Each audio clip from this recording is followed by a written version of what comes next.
المكتب التعاوني للدعوة والإرشاد وتوعية الجاليات بمحافظة بدر.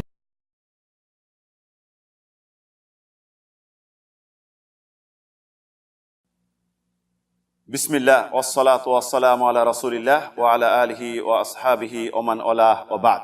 সম্মানিত দর্শক ও শ্রোতা মণ্ডলী, আমরা সকলে চাই সুসংবাদ, দুঃসংবাদ থেকে সবসময় দূরে থাকতে চাই।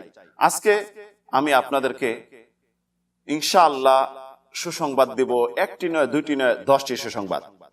এই সুসংবাদ একমাত্র তাদের জন্য যারা ফজরের নামাজ জামাতের সাথে আদা করে, তাদের জন্য এই 10টি সুসংবাদ বা কি রয়েছে আসুন শুনুন, আমরা শুনি। 1 নম্বর সুসংবাদ হলো যে ফজরের নামাজ পড়বে আল্লাহ রাব্বুল আলামিন, এই ফজরের নামাজ তার জন্য কিয়ামতের দিন নূর নিয়ে আসবেন, জাহান্নামের অন্ধকার থেকে তাকে জান্নাতের আলোর দিকে নিয়ে যাবেন। রাসূল সাল্লাল্লাহু আলাইহিসসালাম বলেছেন, বাশশিরিল মাশাঈনা ফি যুলামিল মাসাজিদ বিন-নূরিত তামি ইয়াউমাল কিয়ামাহ, যে যারা মসজিদে রাত্রি অন্ধকারে মসজিদের দিকে যায় তাদেরকে কিয়ামতের দিন নূরের সুসংবাদ দিয়ে দাও। দ্বিতীয় সুসংবাদ আসুন, এই পৃথিবী এবং পৃথিবীতে যা কিছু রয়েছে সব থেকে ফজরের নামাজের সুন্নত এই 2 রাকাত সবচেয়ে উত্তম। রাসূল সাল্লাল্লাহু আলাইহি ওয়াসাল্লাম বলেছেন, রাকাআতাল ফাজরে খায়রুম মিনাদ দুনিয়া ওয়া মা ফিহা, ফজরের 2 রাকাত সুন্নত নামাজ এই পৃথিবী এবং পৃথিবীতে যা কিছু সব থেকে উত্তম। এই যদি সুন্নত হয়ে থাকে তাহলে ফজরের ফরজের গুরুত্বই বা কি রয়েছে, এই নিয়ে একটু আসুন আমরা চিন্তা করি। তৃতীয় সুসংবাদ আসুন, মসজিদে যত গমন করবেন, পায়ে হেঁটে যাবেন, যতবার মসজিদে আনাগোনা করবেন, আল্লাহ রাব্বুল আলামিন আপনার নেকির ব্যালেন্সে সওয়াব লিখতেই থাকবেন, অবিরাম লেখা হতেই থাকবে। রাসূলুল্লাহ বলেছেন, মান খারাজা মিন বাইতি ইলাল মসজিদ কুতিবা লাহু বিকুল্লি খুতওয়াতিন আশারু হাসানাত, যে ব্যক্তি বাড়ি থেকে মসজিদের দিকে গেল, পায়ে চললো, প্রত্যেকটি পায়ের কদমের বিনিময়ে 10টি নেকি লিখতেই থাকবেন। চতুর্থ সুসংবাদ আসুন, আল্লাহ রাব্বুল আলামিনের সম্মানিত ফেরেশতাগণ আল্লাহর কাছে সাক্ষ্য দিবে যে এই ব্যক্তি ফজরের নামাজ আদায় করছে। আল্লাহ রাব্বুল আলামিনের কাছে বলবেন যে আমি দেখে আসছি সে ফজর পড়েছে।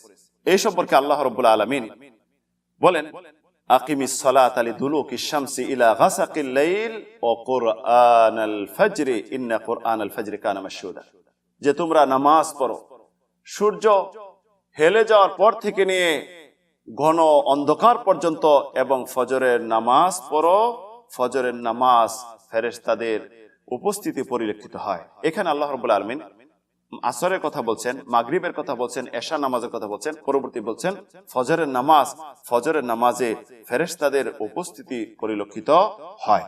পঞ্চম সুসংবাদ আসুন, ফজরের নামাজ যে পড়বে আল্লাহ রাব্বুল আলামিন তাকে জাহান্নাম থেকে মুক্ত দিবেন, কারণ রাসূলুল্লাহ বলেছেন, লা ইয়ালিজুন নারা আহাদুন সাল্লা ক্বাবলা তুলুই শামসি ওয়া ক্বাবলা গুরুবিহা, যে ব্যক্তি আসর এবং ফজরের নামাজ পড়বে সে কখনো জাহান্নামে প্রবেশ করবে না, তাই সে হবে জান্নাতি। সুবহানাল্লাহ। ষষ্ঠ সুসংবাদ আসুন, একজন ফজরের নামাজ যে পড়বে আল্লাহ রাব্বুল আলামিনের দিদার সাক্ষাৎ লাভ করবে জান্নাতে। জান্নাতীদেরকে যখন আল্লাহ রাব্বুল আলামিন সবকিছু নিয়ামত দিয়ে পরিপূর্ণ করবেন, আড়াল থেকে জিজ্ঞাসা করবেন আরো কোনো কিছু আছে কিনা, তোমাদের অসম্পূর্ণ আছে কিনা, সমস্ত জান্নাতীরা বলবে আল্লাহ আর কি আছে, সব তো পেয়ে গেছি।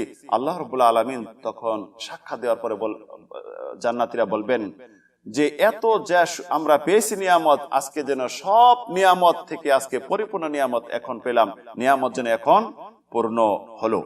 7 নম্বর সুসংবাদ গ্রহণ করুন, ফজরের নামাজ যদি কেউ পড়ে জামাতের সহিত, সে যেন সারা রাত্রিতে দাঁড়িয়ে নফল ইবাদত করলো, এই সওয়াব তার জন্য আল্লাহ রাব্বুল আলামিন লিখে রাখবেন। কারণ রাসূলুল্লাহ বলেছেন, মান সাল্লাল ইশা ফি জামাআতিন ফাকান্নামা কামা নিসফুল লাইল, যে ব্যক্তি এশার নামাজ জামাতে পড়লো সে যেন অর্ধরাত পর্যন্ত দাঁড়িয়ে নামাজ পড়লো, এবং ওয়ামান সাল্লা সুবহু ফি জামাআতিন কান্নামা সাল্লাল লাইলা কুল্লাহু, যে ব্যক্তি ফজরের নামাজ জামাতে পড়লো সে যেন পরিপূর্ণ পুরা রাত, পরে রাত যেন নামাজ রত থাকলো, নফল রত থাকলো। 8ম সুসংবাদ গ্রহণ করুন, ফেরেশতাদের দোয়া যদি চান তাহলে ফজরের নামাজ পড়ুন। রাসূল সাল্লাল্লাহু আলাইহি ওয়াসাল্লাম, মান সাল্লাল ফাজরা সুম্মা জালাসা ফি মুসাল্লাহ সাল্লাত আলাইহিল মালাইকা, যে ব্যক্তি ফজরের নামাজ পড়লো, পড়ার পরে যেখানে ফজর পড়ছে সে জানামাজের উপর মসজিদে বসে রইল, ফেরেশতারা তার জন্য দোয়া করতে থাকে, আল্লাহুম্মা গফির লাহু, আল্লাহুম্মা আরহামহু, আল্লাহ তাকে ক্ষমা করো, তার প্রতি দয়া করো। নবম সুসংবাদ গ্রহণ করুন, পরিপূর্ণ হজ এবং উমরার সওয়াব অর্জন করতে চান তাহলে ফজরের নামাজ পড়ুন। রাসূলুল্লাহ বলেন মান সাল্লাল গাদাতা ফি জামাআ সুম্মা কাআদা ইয়াযকুরুল্লাহ হাত্তা তাতলুআ আশ-শামসা সুম্মা সাল্লা রাকাতাইন কানাত লাহু কাআজরি হাজ্জাতিন উমরাতিন তাম্মাতিন।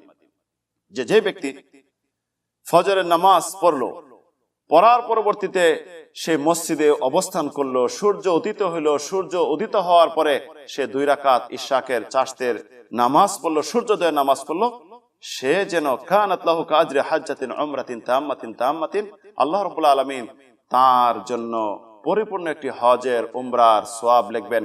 রাসূল সাল্লাল্লাহু আলাইহি সাল্লাম একবার নয়, 3বার নয়, 3বার এটি বারবার বলেন যে তাম্মাতিন তথা পরিপূর্ণ হজ উমরার সওয়াব যেন সে অর্জন করলো। 10 নম্বর শেষ সুসংবাদ যেটি হলো যে আল্লাহর যদি জিম্মায় চান, আল্লাহর হেফাজতে, আল্লাহর নিরাপদে যদি চান, তাহলে ফজরের নামাজ কায়েম করুন, প্রতিষ্ঠা করুন। কারণ রাসূলুল্লাহ বলেছেন মান সাল্লা সুবহ ফি জামাতিন ফাহুয়া ফি যিম্মাতিল্লাহ, যে ব্যক্তি ফজরের নামাজ জামাতে পড়বে সে যেন আল্লাহর জিম্মায় হয়ে গেল। আসুন সম্মানিত ভাইরা, সকলে আমরা আল্লাহর জিম্মা চাই, শয়তান থেকে হেফাজত চাই, তাহলে আমরা ফজরের নামাজ জামাতে পড়ি। এই তো সুসংবাদ। এই সুসংবাদ তাদের জন্য আজকে যে আমরা স্পষ্ট শুনতে পারলাম, যারা ফজরের নামাজ জামাতে এবং সঠিকভাবে পড়তে পারে তাদের জন্য রয়েছে। আসুন আমরা ফজরের নামাজ সঠিকভাবে আদায় করি, জামাতের সহিত আদায় করি এবং এই সুসংবাদটি গ্রহণ করি। আল্লাহ রাব্বুল আলামিন তৌফিক দিন। আমিন। আল্লাহুম্মা আমিন ওয়া আখিরু দাওয়ানা আলহামদুলিল্লাহি রাব্বিল আলামিন।